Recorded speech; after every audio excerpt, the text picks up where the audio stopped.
Chavit Singson sinapubliko na ang tungkol sa relasyon nila ni Jillian Ward.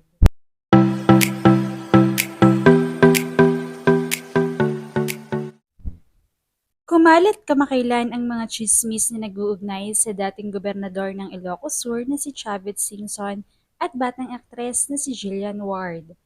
Ayon sa mga ulat, nagsimula ang usap-usapan ng may lumabas na mga blind items sa social media at ilang entertainment pages na nagsasabing may special relationship umano ang dalawa. May ilan pang nagparatang na si Singson daw ay tumulong sa magarbong debut celebration ni Jillian at tinigurian pa siyang benefactor or sugar daddy ng aktres. Dahil sa mabilis na pagkalat ng mga ganitong pahayag online, naging usap-usapan ito sa mga forum at showbiz programs dahil para magsalita si Jillian Ward upang linawin ang issue. Sa panig ni Jillian Ward, marinyang itinanggi ang mga kumakalit na balita. Sa isang panayam sa Fast Talk with Boy Abunda, sinabi niya na never pa niyang nakilala, nakausap o nakatagpo si Chavit Singson. Nilinaw rin niya na hindi totoo ang sinasabing tumulong si Singson sa kanyang 18th birthday celebration at iginiit na lahat ng gastusin ay mula sa sariling pamilya at sponsors. Dagdag pa niya, labis na naapektuhan ang kanyang ina dahil nadamay ito sa mga maling paratang. Kaya napilitan siyang magsalita upang ipagtanggol ang kanilang pangalan.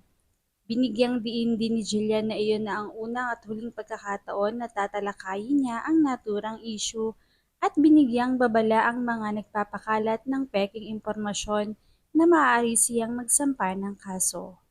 Subalit ayon sa isang source, isang malapit na alagad ni Manong Chavit Singson, inamin mismo nito na mayroon silang relasyon ni Jillian Ward.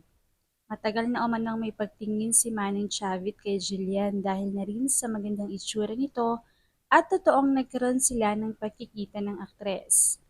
Gusto lamang niya itong makausap at agad naman ding nakipagkita ang aktres hanggang sa lumalim na rin ang pagtitingin nila sa isa't isa. Hanggang sa naulit na iyon. Ayon pa sa source, naiintindihan naman nila ang pagtanggi ni Jillian dahil public figure ito kaya naman gano'n na lamang ang pagprotekta niya sa imahe nito.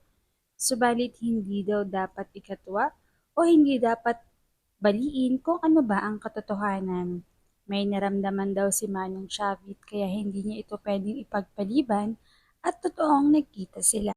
At naging masaya sila sa pagtatagpo na iyon. Kaya naman naulit ito ng naulit.